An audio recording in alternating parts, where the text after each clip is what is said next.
300 กว่า วันแม่นั้นตั้งตาคอยลูกใจแม่มีสุข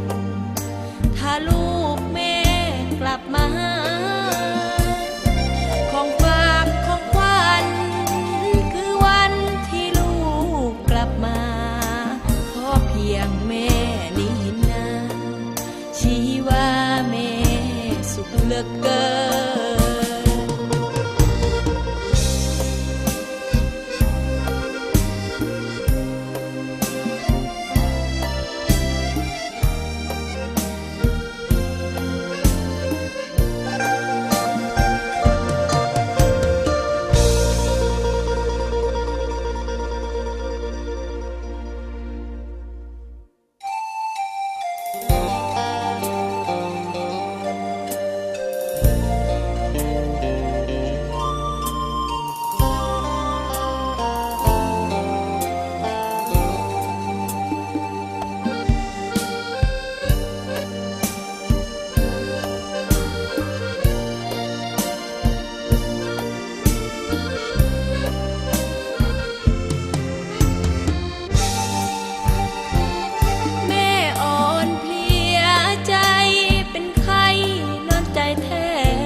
บุญของวาสนาลูกมีกี่คนแม่สู้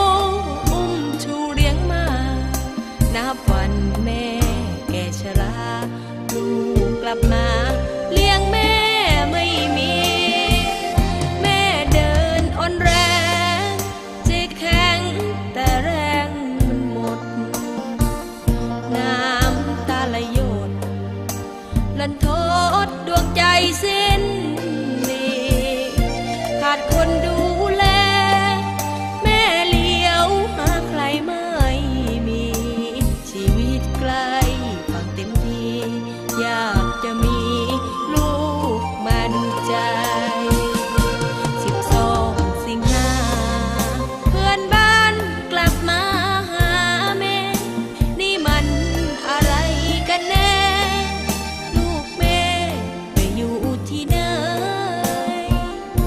ข้างบ้านเขามีลูกคอยพัดวีใส่ใจแม่เห็นน้ำตาหยดไหลดวงใจปวดร้าวหนักหนา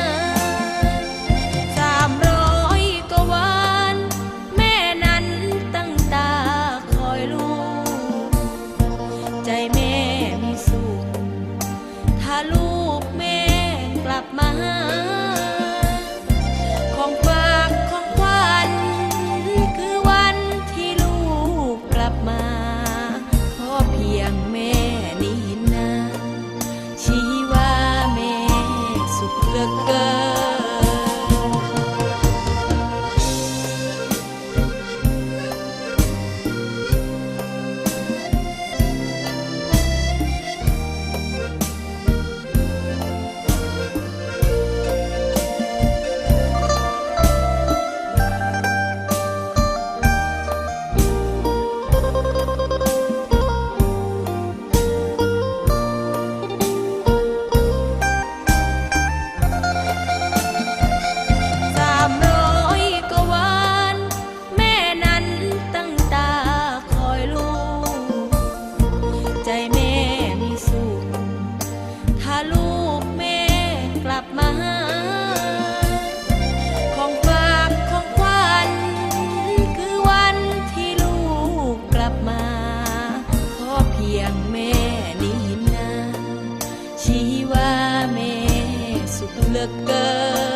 ดคนดูแล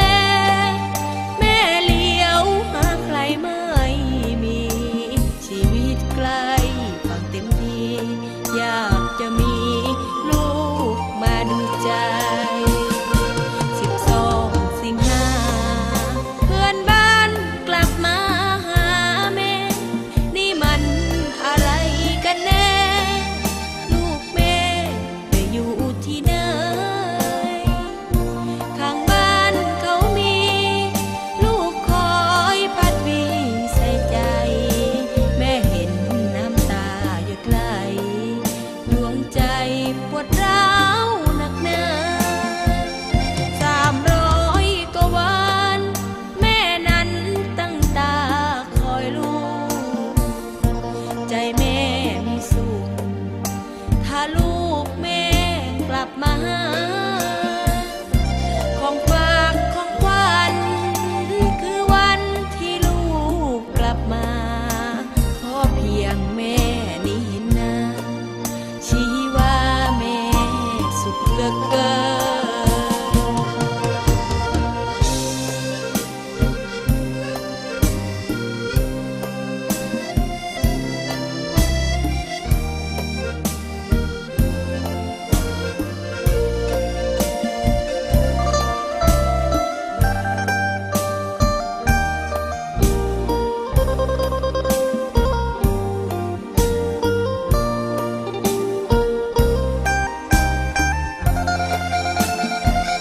300 กว่าวัน